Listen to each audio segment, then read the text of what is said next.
Hey, everyone. It's another Wednesday, another episode of Spreading Love Unapologetically. I am Gina Kenny, the president of EPIC, ensuring parole for incarcerated citizens. Yeah, I'm Tamora Freeman over here having technical difficulties already with Body Meanz and Omni Global Solutions. And Wanda Moore sitting in for whatever needs to be said or done to help. Our host, Gay Lisa Carr, will be here momentarily to join us.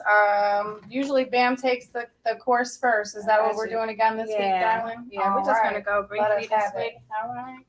So I got a suggestion from Wanda's sister. Yes. Janice. Is her name Janice? Mm-hmm. Shout out, Janice. This is for you. So the name of our show is Spreading Love Unapologetically. So how fitting is it for us to recognize the author of love? And so I wanted to. She suggested that we read a verse maybe from the Bible and incorporate God into everything that we do because He is love. And so I wanted to read from 1 Corinthians 13:13.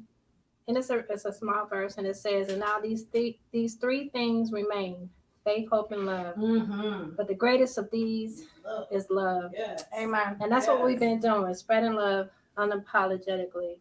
And so I just want to give a big shout out to Janice for that. Thank you. We needed that in our spirit this morning because it's been a heck of a week. How about for you? Oh, girl. Come on now. It don't stop. It don't stop. It don't stop. So for the past week, Bam has gotten a lot of calls about visitation, about what's going on inside the prisons. I had a special case from actually one of my comrades. I'm not going to say any names because, you know, when you say names, there's retaliation. But there was a situation when my comrade went on a visit and she stood up slightly at one of the prisons inside of the visitation room. And when she stood up slightly, the COs came over and pretty much harassed her. And she was able to finish out her visit, but the next day they put her on 6-month restriction, which is crazy. And so we've been trying to follow up with that. And so I've been asking everybody, how's your visitations going? I do know for you lovebirds like this one over here. Well, when you gotta wait 524 days to see your husband for the first time, the kissy poo and the huggy poos, y'all got y'all kisses and hugs reinstated. Coming up for visitations. Shout out ODRC, all right. You know, finally, it's about time. I know for y'all kissy poos. I'm really happy for y'all. I'm really thankful. I'm concerned only because of COVID. You know, but I'm really, really happy for all of y'all that get to go see your real loved ones. She gonna be on Facebook like, I thought we was cool, girl.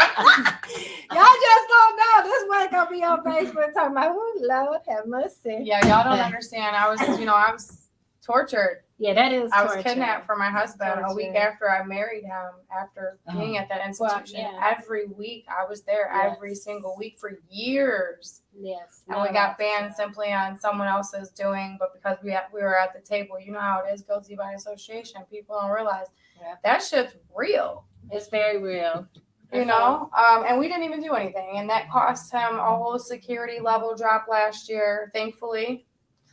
Because last week I was bragging about it. We did get our security level dropped to a 2. This is the first time in 20 years my husband's ever been lower than a level 3. Yes. So big accomplishment, because we know how easy it is to slip, even if they aren't, you know, doing anything. Yes.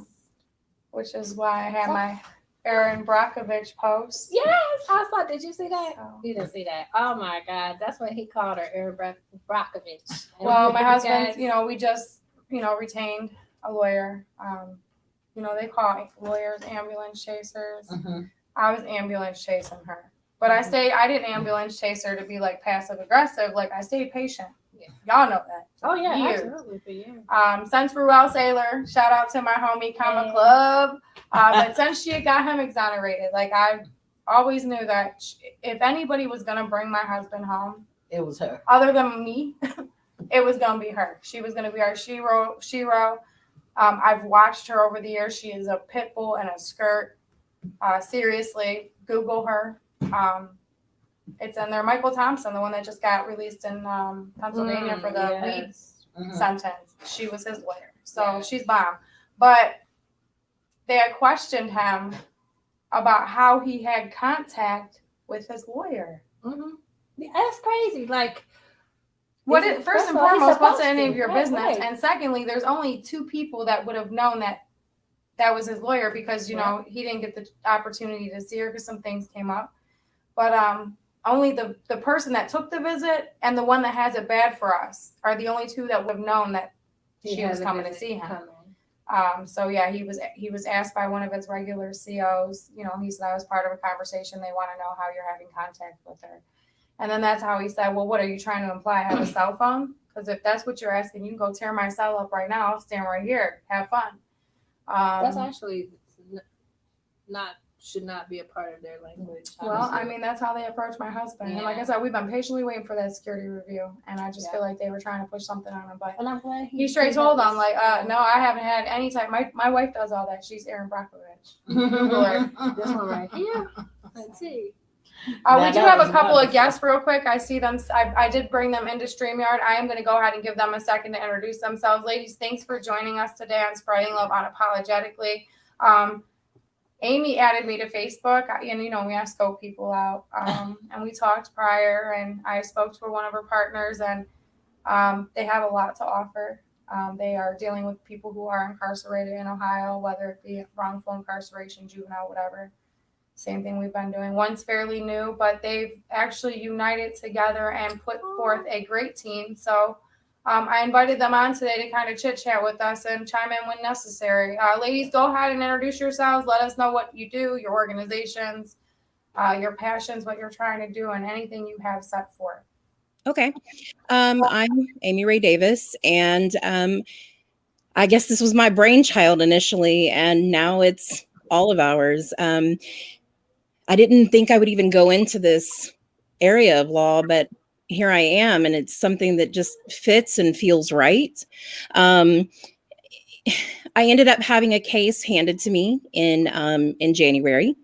And from there, it's really kind of taken off. I'd only dabbled in criminal law when it came to juveniles. I used to have, I was a guardian ad litem, and I had dual jurisdiction children. And my kids on my caseload were actually special, like kids that nobody actually wanted because they were all sex charges. And so I learned a lot, you know, through there in terms of the injustice system, you know, and the things that people are facing. And now over the past 5.5 months, it's just been exploding. It started out with me and a guy. And now it's me and Brandy and Crystal and 30 paralegals and other attorneys. And we have other cases. We have them in Washington. We have them in Indiana, Georgia. We work with attorneys in Ohio. Crystal's in Colorado, licensed in California. I mean, we're growing and building. Well, it's nice to meet Ah. you, Amy. Nice to meet you, Amy. Thank you for joining us today. Thank you for having me. I wanted to add too, I finished law school last year. Haven't had time to sit for the bar yet. Don't actually even plan to. I was just discussing this with someone on the phone about how I'm kind of happy where I'm at right now and having like a driving force behind the scenes with the attorneys who are, kind of already in that space. And I'm sorry? Yeah, I said that already in the spot. Why fix what's broken if it's not broken for you? Why not just add? Well, yeah, and I've been working this way for the past 18 years. I've been a paralegal in a freelance capacity for attorneys all over the country. And so I already had a network that was built in. So I thought, why not go ahead and tap that network, get everything going, and then I'll feel good about being able to take away, time to focus on the bar. Right now, it's not essential. I have amazing people like Crystal. I have one that's in Ohio. Her name is Dawn Kennedy.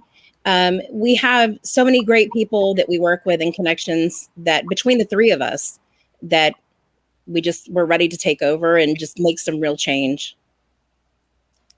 And what I think is really unique about our team is we were 3 friends in law school together, and one of us graduated, the next one graduated, the next one graduated, and we were all at a point where we were looking for something and sort of trying to find direction and saying, well, we're just going to let, the universe or God just take us where, the wind blows. And this is where it took us. And we each have our own talents. Like Amy said, she's the brainchild. So we call her Magic Amy, and she makes the magic happen and makes connections like she made with you. And then I do the legal side. And Brandy is our super sleuth researcher who just finds this information that I don't know how people didn't find before, which really makes a big difference when you're fighting, somebody being incarcerated and you need to shed some new light on some old evidence. Brandy's very good at that. I'm Brandy. I'm just a researcher. I like to hide in the background. I'm a Native American, and I live right on the Navajo reservation. And so when I went to law school, my whole goal as a Native person was to be able to give back to my community and to help Native people, because there's so much injustice in the justice system, and it is so skewed to one side. And I through law school planned on teaching, and I still tutor law school students and try to help, underprivileged people that get to law school, because it's expensive, like they tell us to be our own advocates, but the system is too expensive for us to learn to be our own advocates. So, my goal when I started law school was just to help out and to give as much back as I could. And then graduated from law school in 2019 in December, right before the pandemic hit, and kind of sat at home like, how do I help now? How do I help anybody? And then Amy called me, and, like we call her, she's magic. She just makes things happen, and she put a good team together. And now, now that we're more than one, we can actually make some change. We can actually rattle some cages, get some things done. I worked in healthcare lobbying before I went to law school. And it's a big world between these two things. But I've worked with representatives and senators, and, I've seen how the system works. And it's always just who's got the money to send somebody to say the stuff that the politicians buy. That's all it is. Yep, absolutely. So I got a question for the attorneys. Thank you guys for coming. I just have a question real fast. So I hear everyone, mostly the attorneys and the legal field, talking about a lot of fighting for the wrongfully imprisoned loved ones. But what about the loved ones who've been in prison under the old law, or who've been in there for 30, 40 years and keep getting flapped, can't get out of prison? They don't have legal systems or resources like you guys do to help them. So what would you suggest? Because that's what BAM deals with a lot. We have people who really need help, but unless you're innocent, people don't really want to step forward and say, hey, let me help. Can I jump in first, Crystal? One of the things that I was dedicated to when I kind of put this idea together was I wanted to use my network of people to always make sure that it was a pro bono situation. That was important to me because there are things that it's expensive. You know, that's one of the biggest things that you'll find. And you'll find lots of lawyers who will tell you, oh, I'll take your case for $20,000. It's because they don't want your case, you know, and then sometimes you're backed into a corner and you have no choice but to go with that lawyer because that's the only one who gave you anything, you know, or they're the one that gave you the lowest price. So in terms of those kinds of things, that's something that we have been dedicated to. We understand that there's the ACLU and all these other organizations, and they're fabulous, but they have their little niche markets that still leave gaps. And that's kind of where that's where Bridge to Justice came into play, was creating that, you know, completing that gap access. Right. Thank you. Yeah. We had a phone conversation earlier about that. You know, they actually had people complaining to them that in another state where they have no access to the law library, period. So they're coming up on deadlines where, you know, that stuff has to be filed in a accordingly. Yes, absolutely. Yeah, and you're absolutely. restricting them from fighting their own things. And like I said, it's unconstitutional. No matter any way you look at it. However, because of the 13th Amendment, it's not. They can do whatever they want. So, we just have to make a lot of noise about it, and we definitely appreciate you ladies out there doing that type of work. I definitely. Believe in me, I'd like to jump in and become a criminal justice lawyer myself. I would never. But I don't have the time for that right now. So instead, I'll be a big mouth and educate people, which is what we pretty much do. As you guys were talking, I was thinking about our team, and it sounded like us. Right. You know, we each bring something to the table. It's really cool in terms of the jail and the resources. And so you guys are definitely, y'all kicking butt. Rock stars. I'm glad that, like I said, I'm glad that we made that connection. Like I said, we only had a few friends, Amy, and I was iffy. Like I said, I've got, COs trying to add me to Facebook. People with no friends. Like, why would you want to add me for? And you ain't got no friends. Why you want me to be your first friend on Facebook? I don't want to see who she is. But it's just obviously this, and you know me, I told you earlier, I'm a woman of faith. This is God's doings, blessing us with the past that we've been blessed with. She said, Amy's only been doing this since January as far as criminal justice. She's got practice in law for many, many years, but just recently when it came to criminal justice, and like I was telling her, like I myself have been doing this for 6 years. Lisa's been doing it for decades. For a decade more. She's over. Lisa's here, by the way, y'all. She's just hiding in the background. She's hiding in the background right now, but she is in the house. She is in the house. That APA is really important, though. Now, where you were speaking about the APA, that is the most shortage of attorneys when it comes to attorneys who's willing to help with the APA. It's like nobody wants to face the APA. Because it's like an the APA does basically what they want to do to inmates who are incarceration.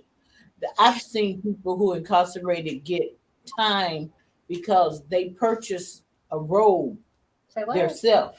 They bought a robe. Take it for a homemade pillow, girl. And when she bought the robe, she had it for a few years. After wearing the same robe for 8 years, it started to, what do you call it? Dry rot, tear up. Fall apart. Sleeves out. And she got a ticket for misuse of property. Mm-hmm. And when she went to the parole board gave her 5 years flop time for that ticket for a robe that she spent her own money for to purchase in a box from Union. And as expensive as Union supply is, I'm just saying. Whiskey Tango Foxtrot. It's simple as that. And so here it is. You're right. She paid like $69 for this robe. And they gave her 5 years because she cut the toe up arms off and hemmed it so she could still use it. So with that, I say, I hope you all really start getting more involved with the APA system. That's where we really need a lot of help in the institutions. Like she was saying earlier, the APA system is horrible. Oh yeah, that's the sad thing is you get to, I mean, these people and they're punished already. They don't need to be dehumanized or humiliated or, we all make mistakes. Everybody messes up. Some people some people end up in jail because they're innocent. Some people messed up and end up in jail, but that doesn't mean that the system should constantly be attacking them and kicking them when they're down and making their lives. I mean, we don't convict people and say, now you're convicted, you're a dog. Here's your leash, right? You're still a human. People are still humans. And the problem is there's so many individuals who get to operate with impunity, not under the justice system, not under the legal secretaries and corrections officers, and just making their own decisions and taking their own drama out on people. And that's not the way the system should work. It's the way it works now, sadly. But, if people like us don't get in there and start making a noise, then nobody's going to hear about it because those people in jail, they can't speak for themselves. They're stopped, intentionally stopped. Is there any way that we can help you get in there? Wanda, they are actually not in Ohio. They're actually in other states, but they have incarcerated people that they are working cases for here. One, I'm sorry, it was, say it again. One's in Colorado, right? So Crystal's in Colorado and Amy's in Georgia and I'm in New Mexico. So we're kind of spread. And we have paralegals all over, and we're working with one attorney. She's, I think, in Van Wert or something like. Work with me. You know what I'm talking about? Something like that. It's somewhere in Ohio. I just know it's in Ohio. Okay. What happened? One of their, I'm adding her back to the stream. 1 second. Yeah, she's having issues.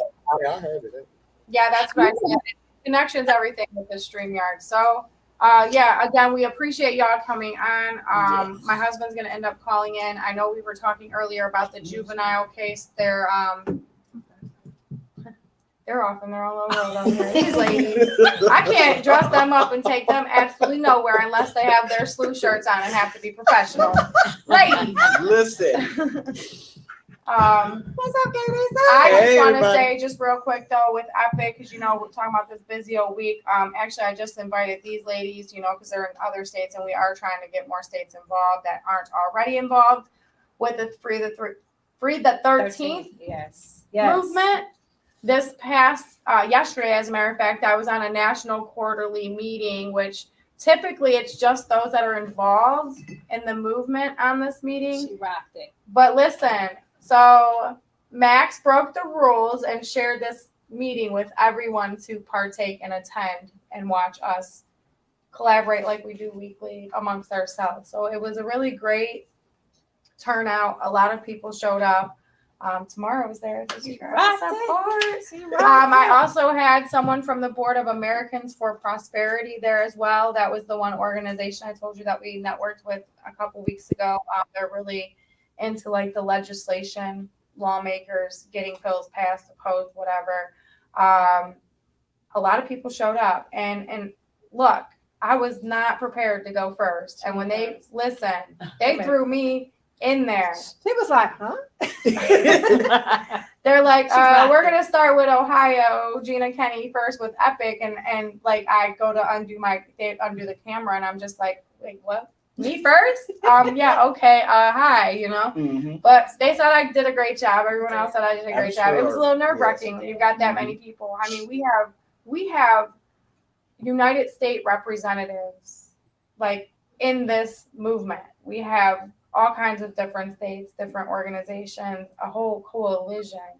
And Max himself has been doing this work for over a decade. So I definitely appreciate him. He's the one that turned me on to listen. I never knew slavery was never fully abolished until a couple years ago when I started following Max. Like, wait a minute. So our new hashtag will be it'll carry on from last year.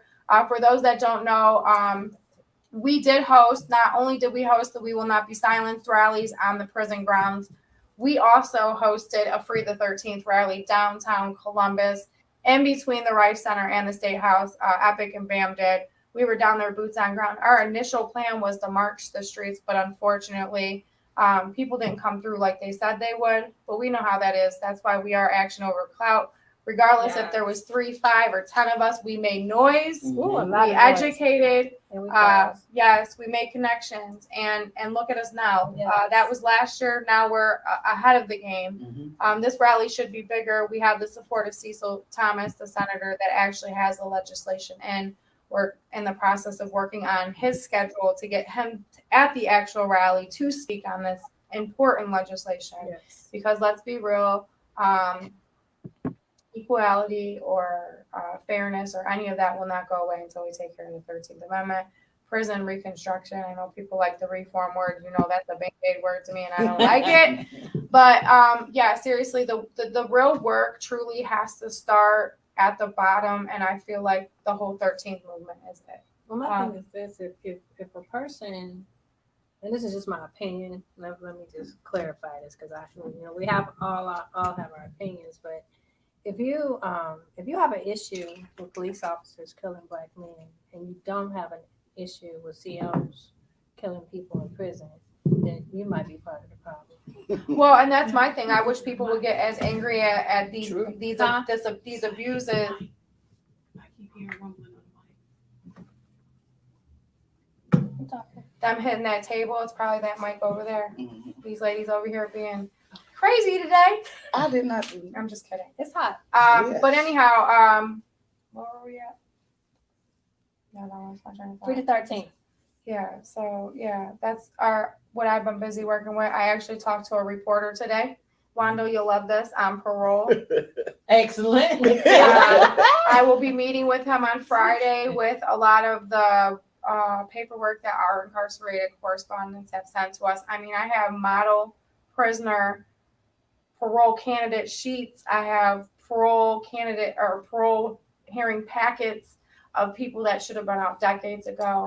I need to put my loved one on there. Yeah, if y'all can get them to 30 me by years. Friday, 10 o'clock in the morning, I most definitely, I will lay it on the table for y'all. But if you got to email it to me, I will print it out, please. If you have anyone who has seen the parole board and been continuously flopped, specifically in Ohio, because he's the reporter's from Ohio, please send them to me.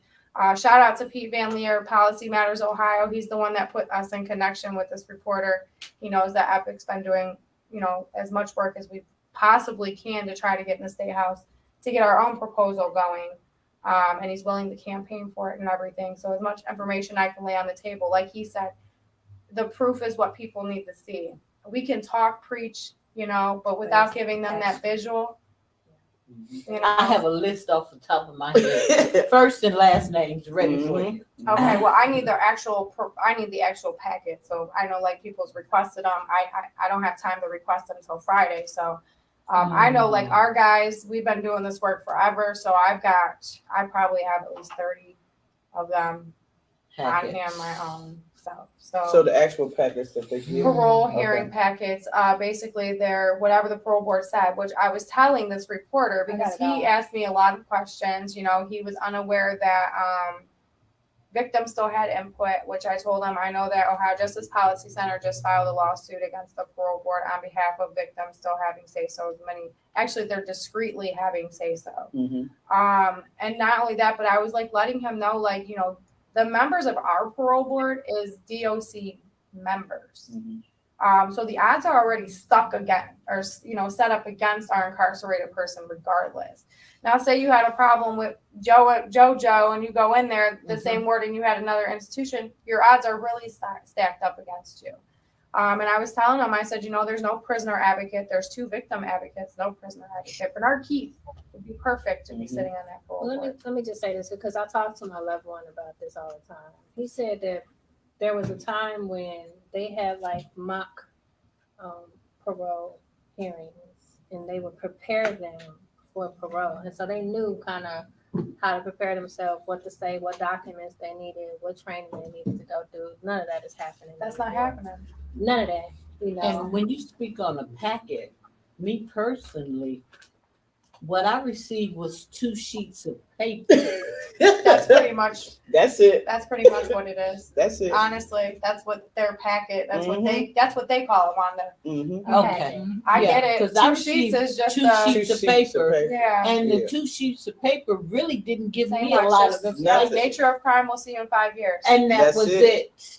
Well, You're right. Or That's what get I'm like, out in 2 He got months. denied. it. Yeah. He got denied because of the nature of the crime, first and foremost. That happened 31 years ago, by the way. And then he got denied because they said he didn't have a proper reentry Plan. plan. And the nature of the crime will never Never go away. change. People First will of all, change. and a proper reentry plan. Okay, 9 times They had their out- minds made up before they walked. It's before they simple as had- that. It's simple as that because 9 times out of 10, the average person is going to family members. But then say for some of the people who I'm gonna get me a proper reentry plan for you. So they sign up for federal housing He did that. and they go to the federal housing place where they release people for 6 months at a time that they fund, that they approve of. And then they tell the inmates, that's not good enough. That's not proper. So no, you have to go back and you have to pick something else. That's what they say. Yeah, the And parole take board this is 5 extremely. years with you. Thank you. Gilly. Take this Yeah, 5 take this years 5 with years you. with so While you can figure do it something out better. what you're gonna do. But This y'all is can't, about- y'all not giving me nothing. I can't get nothing on my own. So how is it gonna change? Right. And that's the problem. I know that's the problem reentry Mm-hmm. places. And then when they do come home, where they going? It's got to start at the beginning when they just get locked up. That's what I do. Start them at the beginning. I'm in the city jail right before they get sentenced. Mm. So that's what we do. I am. It's a battle. It's a fight, and we're here for it. That's all we can say. Yeah. We here ain't for giving it. up. Right. Together we rise, which, like I said, that's what we've done doing every week is networking, bringing people to the table, and hopefully they stick with us and move forward and, support, love, and educate with each other. I know the ladies on the call. Okay, Lisa, you want to go ahead and tell them a little bit about yourselves? And then Wanda, just so you ladies know, Sure. she is just recently released, like very recently released. She got 40 days in, 40-something days. Congrats. Yes, after doing 22 years straight. Yes. So her and I actually did time together. She is my forever friend. She was a focus to help me on my path because unfortunately, she did what she did. But she came just because she went a little back and forth or whatever or however. She was like a godsend for people. And that's what I tell people when they be like, well, I've done it before, blah, blah, blah, blah. There's a reason because you're still here. So there's still something that you got to get. So this time she got it. And this time she's here less than 40 days in. But yeah, we walked the grounds of the institutions together. Yes. So I did 14 years. I was sentenced back in 1990. And ever since I've gotten out, I have been instrumental in going back in, talking with the women. This year is my first time with the men. So what I do is go in and talk about how did we get here? Because that was my thing. What happened? I did it. Yes, I did do the crime, but I didn't mean it like that. You know what I mean? So I had to. So there's some, and the culture from the offender to normal societal people is we think differently. Absolutely, there's a difference because of whatever. But so that I've been in all the women's institutions here volunteering. I did 6 months class there in each of them. And then I was approached to do a program in the Franklin County Jail with the men. So these are men that have not been sentenced yet. So that's what I'm dealing with now. But alongside my whole fight and our fight is We have to change things because we are human beings. We're not animals. We're not. I mean, it doesn't even make sense. Because you committed a crime, then you lose everything, and then you wonder why we act like we act. And those people in there, what is their goal? What is their hope? There's no hope shot because what? I know I ain't gonna have a place to stay. I know I ain't gonna have no money. I know I don't have nobody to help me. So why do you think they doing what they doing? Then they go to you and you don't have no programs, you don't have no counselors, you don't have no mental health. You just want to give them medicine and have them walking around and they don't know their name. Collecting money off of them and Get money for the family. medicine and the high doctors is the highest pay. I'm just saying. I'm just speaking the truth. It's in its simplest form. And I said I did the crime. Yes, I did, but I didn't get sentenced to you taking my life and who I am as a person. Right. Please let me out and let me continue to be me, a person, and live in life. You know, life is bad enough as it is. Mhm. Something we have to do. Give you an opportunity to Give me your life. Thank you. Amen, sister. Give me the opportunity. Period. And that's what we scream. Programs, resources. You know, churches They need to start full of helping people out again. They need I'm sorry. go ahead. I'm Go, sorry. you go. It's your Because when passion. you're wrong, you're wrong. right. When you right, you right. Yeah. So we on the side of right because we do not have judgment over no human beings. Mhm. It is not our call. Right. Y'all acting crazy. It's not our call. Nobody should overjudge a person. No one's better than anyone No else. one. And we talked about that today, just like police, because police have a title of being a police. They You feel like can't. they're above and beyond everybody, and that's not. Issue. You're no better than me. You're no better than her. You're no better than anybody. You are a human being, just like we Right. all are. No Yes. one's life is worth less No. than anyone else's. We are all one human race. Period. Now you're not gonna believe the update news. Now, for years, inmates who are released would receive $75 gate pay.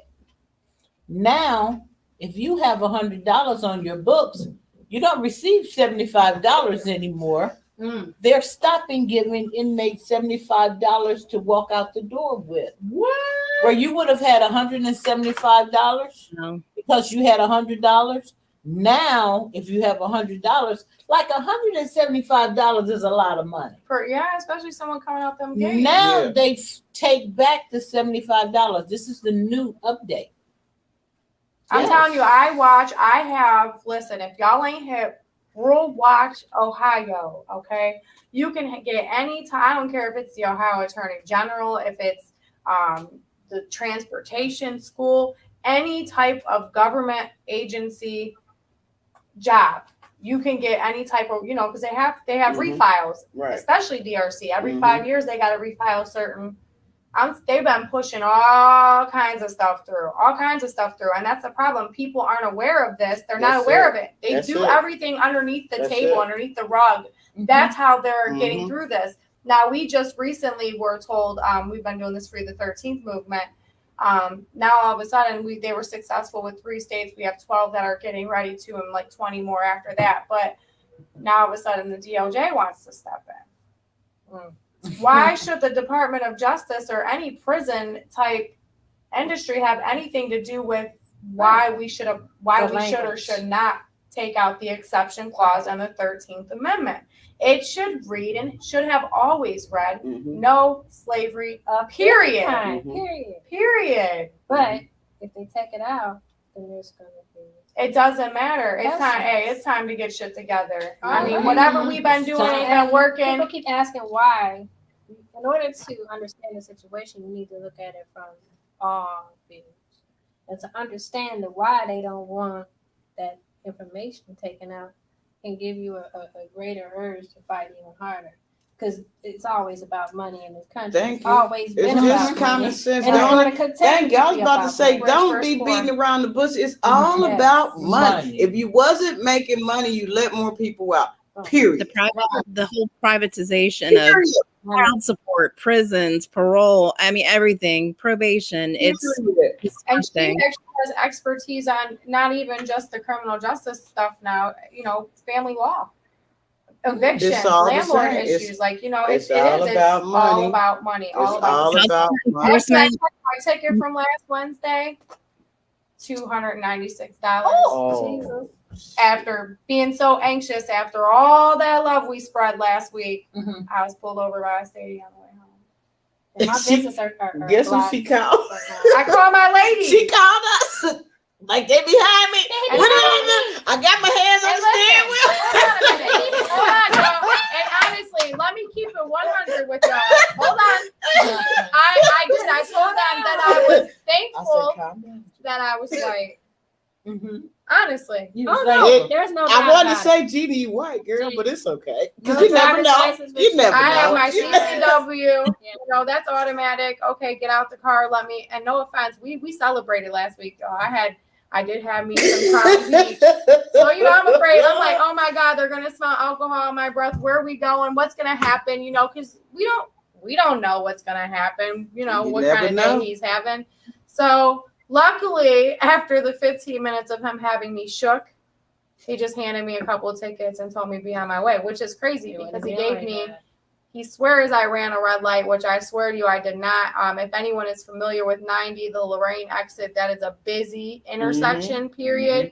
He claims I ran that red light coming, going over Lorraine, not coming off the highway. So I ran traffic when highway traffic was coming No. out. He's like, you didn't see me? I said, when it was too late. You know what I'm saying? So he got me for distracted driving because I was on the phone with my husband. okay.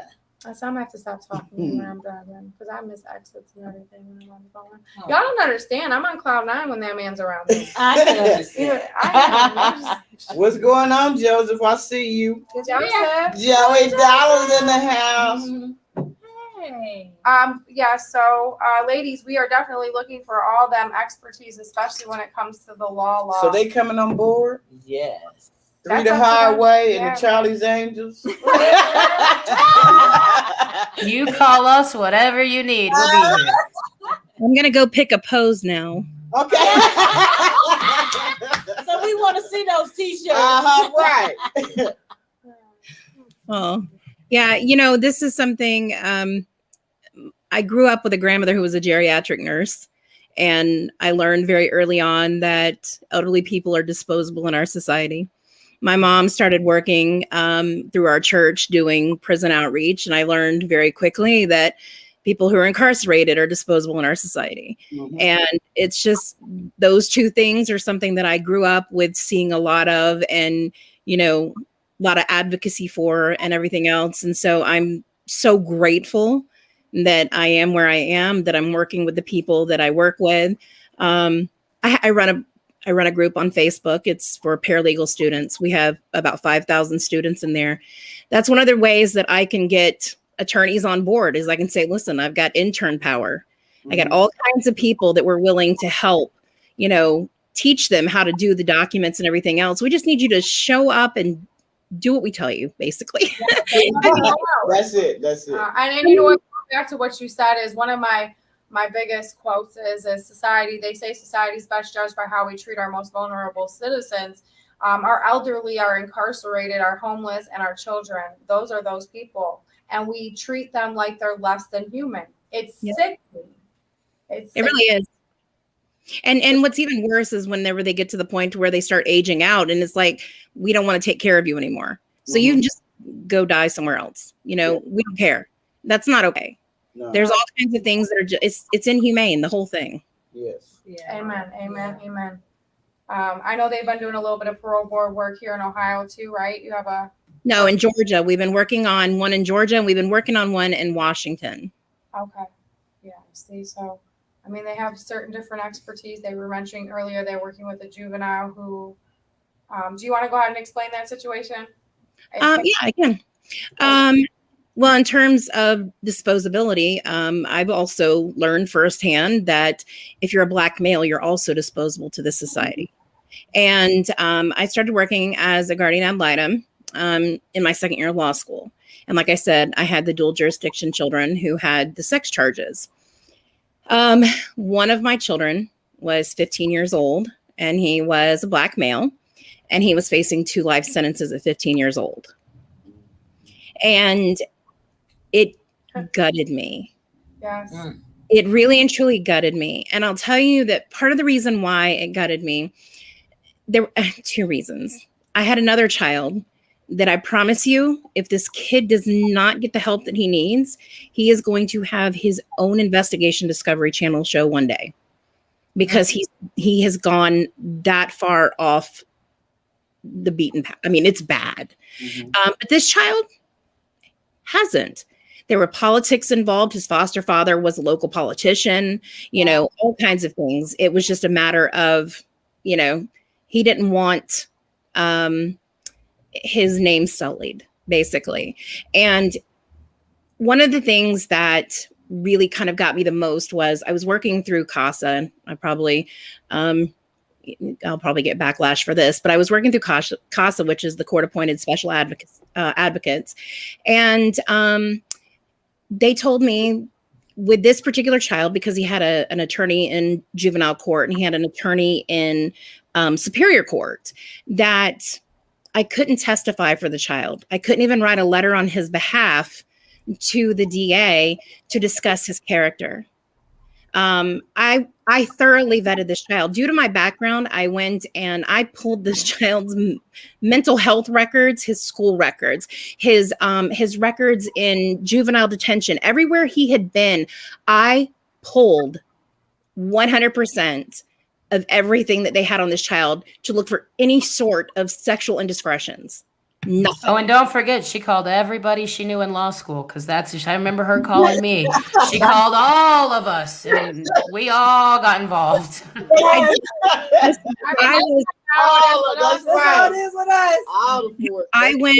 I went all over the place. I mean, when I tell you I went all over the place, I went to, I don't know if you know who ATSA is, but it's the Association for Treatment of Sexual, sexual addiction. That's it.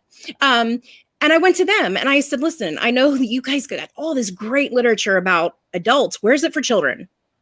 I need this material for children. And so they put me in contact with someone who could help me in terms of that. This child, per the DOJ guidelines, got a psychosexual. Fine. But when I got that psychosexual, I realized it was done by people who do weight loss psychologicals. Oh, no. Not psychosexuals. They do psychological, the psychoeducational testing. Not anything to do with this. They went in with this child who's ADHD. He was unmedicated. They went in at 5:00 p.m. They did it while he was sitting there having dinner. And they're going through, these questions. Well, then I started looking at the actual assessments and I noticed that they weren't even doing the proper assessments. And I don't even know how many people know to even look at those types of things, whether it's an adult who's incarcerated that needs to have one of these done, or whether it's a child. I don't know if people know that you have to have certain kinds of assessments, and they do various things. And this particular one was a risk assessment to determine, is this child going to be a repeat offender? And, they didn't do one, but DOJ came into court and they tried to pass it off as one. And I flipped out. And I sat there and I was like, I was floored. I was floored at this system that's supposed to be about rehabilitation, not retribution. Right. And this system was working against this child 100%. And I'm sitting there. I mean, when we had to turn in our reports, we had to list everybody that we spoke to. We had to list everything that we looked at, every document, we had to let the judge know everything that we were making our assessment based on. And one of the people that I had talked to was the president of the ABLE Screening Company. And they're the ones who basically do like the leading, psychosexual assessments. And DOJ came into court and claimed that they used him. And I was like, did y'all not read my report? Like, I literally told this. I verified that this company that you used is not licensed. So are you admitting that either you're lying or that you used something that wasn't properly licensed? Because either way, you're screwed. And we went through this. And then I had the organization, they came down on me and they were like, you can't go testify for this child. You can't even write a letter about his character. And I was like, oh my God, we are supposed to be acting in the best interest of these children. And one of the things that stood out to me was prior to going in and actually becoming a CASA, somebody sent me an article and they said, the article said that whenever there is a guardian ad litem involved, that children are most likely at a disadvantage, that you're going to have people who don't have any clue whatsoever with what they're doing, advocating for children in a legal capacity, and they're not doing it in a proper way because they don't understand. They don't have that legal knowledge. And I did. And so I was doing things in very different ways. And the organization was not used to me. I mean, they just weren't used to me. I had one of my children was transgender, turned over to the state because mom says that's against my religion. And this child was had attempted suicide while in foster care. And when this child didn't trust me at all, not at all. And I finally got really mad at the child one day. And because every time this child would say, I'm just going to call my caseworker. And I'm like, those caseworkers, Go ahead. we can't get them on the phone. You're not going to get them on the phone. Like, come on. And so this child just kept, I'm going to call my caseworker. Okay. And so finally I snapped one day and I said, listen, I'm here. Use me. My time is dedicated to you no matter what. Use my time. And so I said, I'm going to be here regardless. And so I ended up, this child finally came to me right before we went to court and said, I need to tell you something. And we'd already heard from, the foster homes director that, oh, this child lied about this. This child did this. This child, every ounce of the suicide was fake. And I was like, okay, I had nothing to go on other than that. And this child sent me a recording between him and the director, where the director was telling the child to lie. Oh, God. Told this child to lie because the state was coming to investigate and do their normal thing that they do. And so this child sent me this, and I said, thank you, I got to go. And I hung up, and I was not trying to be rude or anything like that, but I immediately went to go and send a copy of my court order for the child to the local 911 dispatch people. And I said, and I also copied the communications director for the county, and I said, I need this by tomorrow. And they sent me a copy of the 911 call. And sure enough, it was the director. She was the one who made the call. And she reported that it was a suicide attempt. And I got that child pulled from court, in court the next day. That child was pulled from that home. And if I didn't have the background that I had, this child would have still been in there. I wouldn't have been able to do anything other than say, I just can go based off if it's he said, she said, and it's one of those things that the juvenile system is so messed up because we don't listen to the children. We don't listen to what it is that they're saying. And we have all these adults who are basically trying to cover their butts. And whether it's your caseworker, whether it's the child's attorney, whether it's the parents of the children, whether it's the foster homes, we have all of these people who are constantly trying to cover their butts. We have people who are not showing up in court prepared, and they're coming in there and they're basically flying by the seat of their pants. And that's why we're seeing these children get into these situations with life sentences and stuff like that, because people aren't caring. And that's a problem. And that was something that broke me completely in half. And I will never forget when I went into the child's arraignment in Superior Court. I asked his Superior Court attorney afterwards, I said, how can I help? What can I do? Let me be of assistance. Use my background, use my connections, use whatever. And she said, well, I don't think there's really anything you can do right now.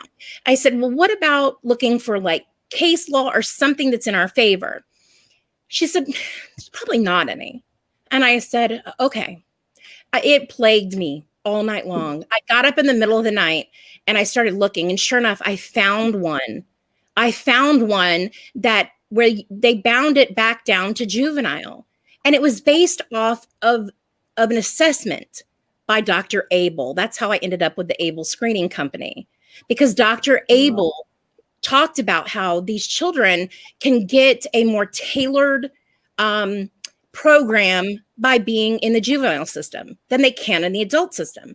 And so we went through all of this. The next day, I went to the court and they said, we can't give you that. And I said, well, I'm not asking for the file. Just give me who the attorneys are. And so they gave me the names of the attorneys, and I went to that attorney's office and I sat in that attorney's office for him to tell me who that psychiatrist was. And that's how I ended up with that company, because I was so dedicated to helping that kid. And yet I had this organization telling me I was being too aggressive, that I was not doing what I should be doing, that I should have been backing off, when the reality is that there's too many people who aren't doing enough. I wasn't being aggressive. I was just doing more than they were. Yeah. And that's what should have been happening. And that's one of the things that really bugs me. And maybe this is something you guys can think about, because ever since that happened, like, this is no joke, I pretty much gave the middle finger to the whole organization. I said, I'm going to go so I can testify for this child. That matters more to me, because this child's entire life is on the line. This child is facing 2 life sentences with a minimum of 40 years in prison. He's 15 years old, and that's not okay. And so I left so that I could be on his behalf, because my goal from the very beginning was always supposed to be operating in their best interest.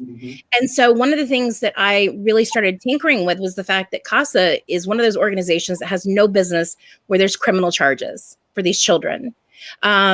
And I started thinking about the fact that there has to be something. And maybe this is plant the seed in you guys or somebody else. Anybody, please reach out to me, because I'm really, really serious about this. I want to start something that would be an advocacy for those children who are facing criminal charges like that, because that matters. That's going to be one of the ways that you can prevent it, because we can build a network of professionals who do those assessments, who are willing to stand up to the DOJ and, in court and tell them you're lying, doing those kinds of things, because they're people who are going to be trained to handle those special type things.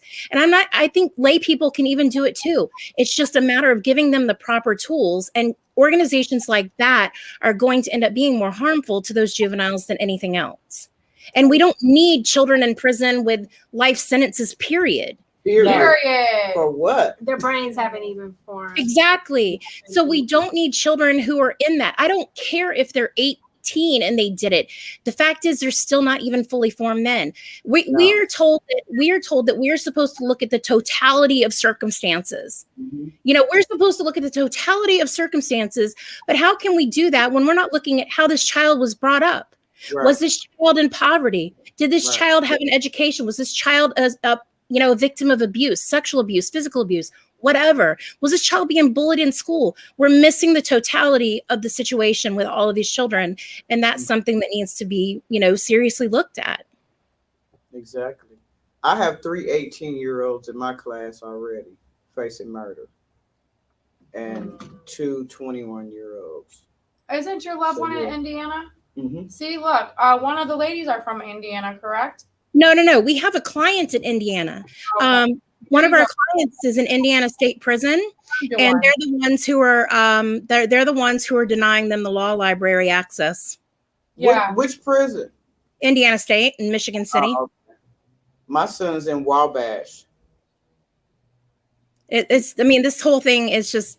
Indiana is another that Commonwealth law is something totally different. They just do whatever they want to do. And they all do whatever they want to do. It doesn't matter what state you're talking about. It drives me crazy. Right. I went to law school so I would know the law, so I could follow the laws, so I could do the right thing. I get out of law school, I'm like, wait, what is this parole board not following the law? The law says 15 years is a life sentence. Why are we here at 20? That's not what I was taught in school. That doesn't make sense. There's none of it. And they just do what they want, because it's so difficult to put your finger on that one thing. And it shocks me. It makes me angry every time. We have to follow the law as citizens, but as the government, they don't. And that's not how this system should work. the COs. They're abusing prisoners. They're bringing in drugs. You guys are criminals as well. You just haven't been caught yet. So Yeah. you're hypocrites. Do you know what I mean? Like it's a never ending cycle. And I feel like that not only do we have to make more noise, we definitely have to do more exposing. Mm-hmm. Nothing's going to get done unless we start plastering their damn faces on poster boards and getting out where it matters. And hey, look, Yes. get him out. He's got to go. Speaking of which, and it's not even confirmed yet. I'm still doing a little bit of investigation, but my husband's files were denied for years from not just me, but anyone that asked for them, even organizations out of different states. And I had just found out that it's been said from a friend of his that the assistant prosecutor that was denying my husband's files recently resigned, and was said that he resigned because he didn't want his hands caught up in all the corruption he's came across recently. So, me thinking he was denying mine. Maybe, was my husband's case one of those cases where it pushed him out the door? But we exposed him. We wrongful conviction day outside of the Cuyahoga County Jail last October 2nd. I had his name on a board. I made sure that their Cleveland.com put his name in the newspaper. Like, we have to put pressure on them. We have to stay persistent. We cannot give up, period. Once we do, they know they won, so I'm glad that we're growing. Like I said, just because you guys aren't physically here in Ohio, it's not like we can't collaborate, work together. We all have our special expertise, our special talents, If y'all need us, reach out to us. But please keep in contact. I just shared your Amy. I'm not friends with the other ones on Facebook by any means. Please add me. Yeah, please add me. I don't have a good personality for Facebook, so I stay off it. Oh, yes, you do. We are taking phone calls if anyone wants to call in, questions, spread some love, whatever the case may be. 216-939-5087. We got about a half hour or so before we wrap up. Real quick, though, because I was just tagged in a post, and we know how hard Ohio's been working on bail reform. Kudos to Phil Plummer, kudos to ACLU, kudos to all of those organizations that are boots on ground right now. I was tagged, Robin Turner. Thursday, May 27th, there's a House Criminal Justice Committee hearing for House Bill 315. It's a new bail reform bill. It's on the agenda for this Thursday, May 27th. I have a dear friend from Americans for Prosperity looking for people to be boots on ground to show up, testify, and be there. He can be reached if anyone is available in the Columbus area to be boots on ground for this House bill. Again, that was House Bill 315 for bail reform. You could reach him at msegrest@afphq.org, or easier, call him 740-505-1093. Again, that number is 740-505-1093.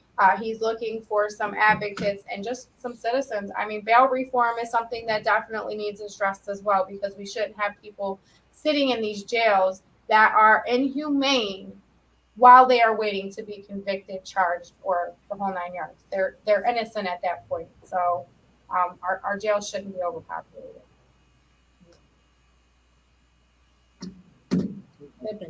Any future events? We got several. June 6th is our pop-up. June 6th, Miles Road, 114. What's the address? Yeah, 11. The Camelot Hall. If you can remember in Cleveland. We're doing a all No Static Radio host telethon June 3rd. Times to be announced. So virtual conference June 26th. And then to be determined in August for major fundraiser. We're trying to have a major fundraiser in August. So come out and enjoy yourselves. June 6th Mhm. and on June 19th is Juneteenth, you Juneteenth. guys. Don't forget. Juneteenth. And we are also waiting on, we just reached out to Cecil Thomas about our Free the 13th movement rally. That will be, it'll be Epic, BAM, and Adjusting Lives, Healing Hearts partnering to host this rally. Like I said, there's a lot of work that's going to be done. If you look at Louisiana's legislation last week, the legislators were so racist. So racist. Are we surprised? And they are white trash, and I can say that because I'm white. But anyway, I don't care. Hey, we don't care. Call them out, exposing it. them. But yeah, Yeah. very sad, very sad situation, especially when you have lawmakers telling you that just taking the exception clause out there would be it's a dangerous bill. And I don't feel that it is, because slavery should have been abolished a long time ago. So we are working on a movement with Cecil Thomas. He is tied up till mid-June. I did send him 3 dates from the last Friday till skipping the next Friday after that. I'm hoping for July 9th Okay. because it's the first Friday after Independence Day, and we aren't free. So why are we, why are we celebrating? Right. So, No. What What are we well, okay, there you celebrating? go. What are we really Yeah. celebrating? Yeah. So I felt like July 9th would be the perfect date, but like I said, we are going to work around Cecil Thomas and his timing, because I think that it's very important that he shows up with us and speaks to the people. And we know Cecil Thomas is the bomb, so I know he's willing. So yeah, please be looking forward to that flyer. We're working faithfully on this wrongful conviction day rally, which will be October 2nd. That's going to be huge. I have Larice Glover, Chris Smith, Ruel Saylor. They're all going to show up and show out. We need speakers.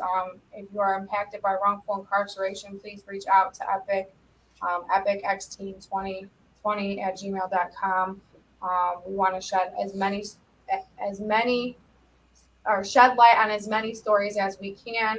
We're also going to be doing a window campaign like we did for National Support of Prisoner Day. So stay tuned for that. But yeah, we're just putting in work right now with this proposal. So Thank you, guys. Love spreading love with y'all. And every week we're going to be talking about some different things concerning the law, concerning the parole board. I got some people actually trying to help me with my son's case, because of course he needs to be free too. Yes. He's done enough time. Yes. So that's going to be something that I want to bring to the show weekly. So you ladies, any one of you, all 3 of you, at any every week. every week you are, even if I don't reach out to you and tell you, come reach out to me and tell me drop the link. I got you. So we want to Thank get as much on here as possible. Another paralegal, he's going to be coming on board too. But and I also want to any fighters, anybody with some courage, instead of sitting behind the post, liking it and sharing. We need fighters. We need people, enough talking, and enough is enough.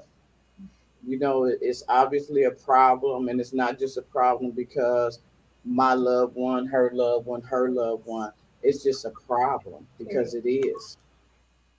And we just have the courage to be like, I'm going to fight, whereas y'all just talk about it. No, we doing it.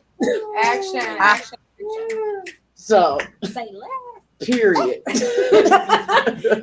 that T on there. Right. Yeah. So every week it's going to be about law, about fighting, about getting together. We putting it out there in the atmosphere to the people that with courage to stand up and say this is not right. Other than that, deuces to you. We still love you, but this is what we're going to do. And that's just it. I You're either think at the table with us or you ain't with us at all. That's it. Exactly. Yeah. Yeah. I I agree. want to thank my team right here, spreading love. Wonderful coming. Thank you. No Static Radio, always. I don't know if you guys know. Powered by Google. I'm sorry. It is powered by Powered by Google. So we got Powered by thousands Google. listeners. Go. Go. And I'm saying it because this radio station is dynamic. It's been a blessing It for has us. truly been a blessing, and they support the community in so many different ways. So shout out. No Static No Radio. No Static Powered by Radio. Google. Powered by Google. Yeah. Power- Powered by Google. Google. And in case you guys didn't know, SLU has t-shirts available for Hold on. I don't want to fall out. $25 donation. Spread love Depending on unapologetic. size. Depending upon size, or it's $30, 27 $27 for extra large for and extra up. large enough. So, and these beautiful SLU. They're spreading SLU, love. spreading love unapologetically. They're so I got the flashy camera. and shiny. Yeah. Yeah. Yes. Big shout out to my kids. Big shout out to the University House. Big shout out to just everybody, every activist, every advocate out there that's out here, boots on the ground, just grinding. We love you. We appreciate you. Big shout out to our families who can actually hear us inside the walls. Big shout out to Alabama, Mississippi, All right. Georgia, All right. in the house. Ladies, Wanda? you got Well, something? today at Walmart, I want to share an experience I had today at Walmart. okay. Today at Walmart, I saw a young man who came in the door with his military kilt. Mhm. And I looked at this young man, and he presented so much strength till he caught my attention. Mhm. And I walked over where he was at, and I introduced myself, and I invited him to listen to us today. Mhm. And to be a man to wear kilt in the city of Cleveland Mhm. Yeah. shows The courage. power. Yes. Yes, Mhm. not a gay man. Right. That's why I like guys A that wear man-made. pink Right. too. You know, it's A confidence. man. A man. Uh-huh. And he was so strong. He was a small built man, but he eluded so much strength and Yes. courage till I had to give him a shout out. Hey, Master Man. Kilt man at Hey, man. Walmart. At Walmart. Yes. I did. It was so strong to me. Yes. Thank you So of guys. course we Yes. shout out all our friends, everybody. Y'all show the ones that show us love. And thanks for the shares. Mhm. Thanks So can I for ask the a question? shares. Sure, go Yeah. right ahead. Go ahead. How can we help you guys? Huh. You want the short list? I mean, The $1 million question. Well, you Yeah. can look me up on Facebook, Amy Ray Davis, if you need to send me a longer list. Okay. Yeah, Johnny on I spot. keep them connected when I bring people to the Yeah. table, so that they'll definitely be sending out Yes. friends requests. Just keep in touch. Just direct. So what we're trying to do is become all inclusive under one building. So that's what we're really, we want to be all inclusive under one building, and then our biggest thing is housing for people when they get out. So that's You know, really what I have we a little bit of expertise in that. okay. I was a teen mom. I had Okay. my first child when I was 15. Okay. And when in 2003, I started a nonprofit, my first nonprofit, for educating teen parents. And I got my local government to pick it up. And when they picked it up, they wanted to help explore doing housing for teen parents so that they could have a place to be able to still finish out their education, stuff like that, kind of mimicking a program that Jane Fonda did here in Atlanta. And so I got to be the one to go around and kind of research how they were doing things and all of that. Well, that's awesome. See? Okay, See, so- and that's the thing. You don't know unless you ask or speak Yes. out or speak up, and that's, some people are Right. afraid to ask for things. I mean, like I told you earlier, we have our own agendas. We have different aspects of what our organizations do, but our destination's the same. We're traveling to the same direction. We're not trying to be branched off to other lanes, other roads. We're trying to go together. So that's Yeah. why we are always, we're always saying action over clout. Mhm. So many people want to get involved and be on board, but it's more for them, Right. so to speak, or their own agenda, which that's not what we're here for. And that's why I love these ladies, because we've been working together for months now. I mean, I've known Gay Lisa forever now. But no matter what our agendas are, we're able to compromise, come together under one umbrella and fight for what's right. Mhm. Like Gay Lisa said, what's right is right, what's right, wrong is wrong. wrong. So we've been doing a lot of empowering and embracing and educating and spreading love and offering open hands to those in need, and, you know, just trying to show people that people do see people for human beings and not for monsters, regardless what you've done. I mean, like I said, Gay Lisa's been incarcerated. I've never been, but that doesn't make me any better than her because I've never been incarcerated, because I've never committed a crime. No, we're human beings and we should all be treated as such with dignity and respect at the end of the day. That's right. Yeah, that's right. Totally. So, I agree. ladies, I'm so glad that we cross paths. Yes. Please stay in touch. Honestly, there's a lot of work to be done. And like I told you guys earlier, not one person, not one organization can do it. And that's why it's working as three, you know. So we offer our arms wide open for anyone that wants to jump board with us. Like I said, we know you're not in Ohio, but we can definitely I travel. mingle. Yeah, she travels. Yes. I travel. I'll go with you.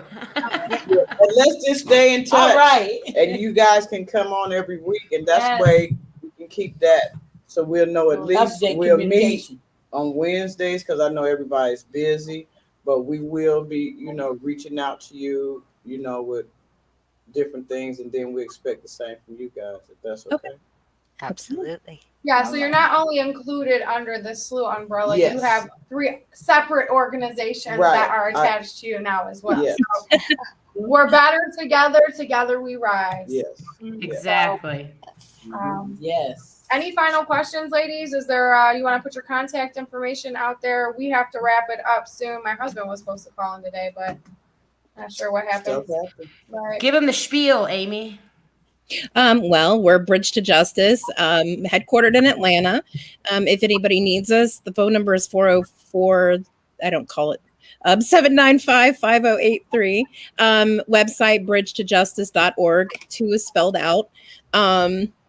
Yeah, we're here. And, you know, even if we don't have an attorney who might be able to help a particular situation, listen, I'm not too proud to beg.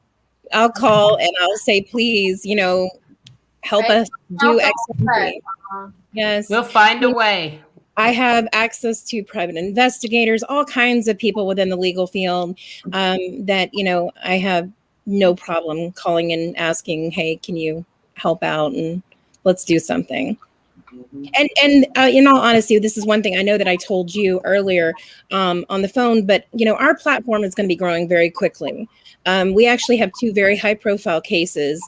And because of that, we'll be able to help a whole lot more people. Okay. And that's something that we are like, you know, really, really excited about. It's kind of scary because, of course, your growth, you know, going a little faster than expected might not necessarily, well, it's just scary. But it's going to be good. And I'm here. It feels like it's right. I've never in my life worked with people that I actually enjoy the way I do all of them. And, you know, we click the way you guys click. And it works. It's happy. Even though there's a lot of, you know, darkness around it, we at least can get through it together because it's right. Thank you. Yeah. Support is everything. It Yeah. is. And these ladies right here. Well. And we thank you And as so much. long as we're all going the same place, let's all go together.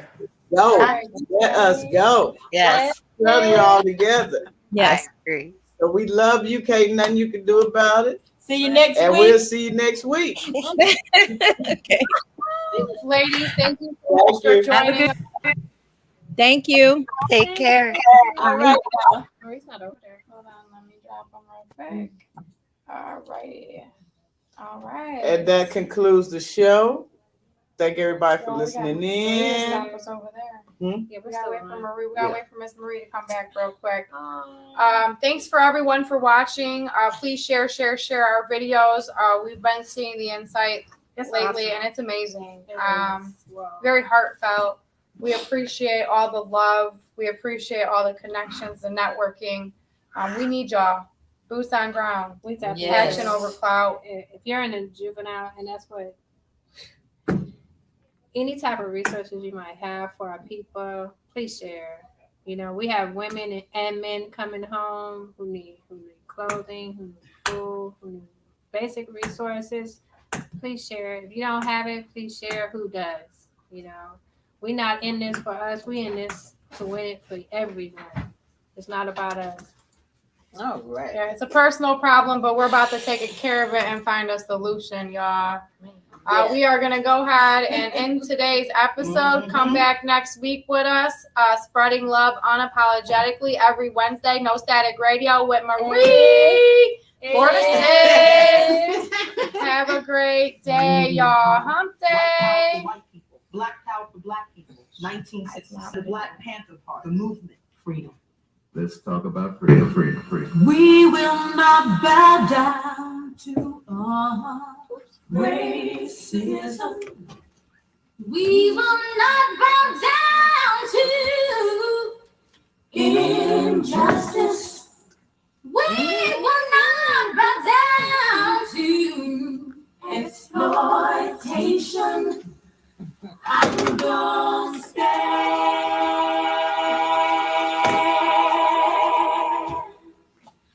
I'm gonna stand. Now this is not the freedom of this soul. I'm just what I never been told. Ladies and gentlemen, mama to one and one is respect, right? Come and take a walk with me. First a walk with me. See what I can see. Check this. Watch this. Turn up low, set us free from all the strength that's find me. Let us run in our own direction.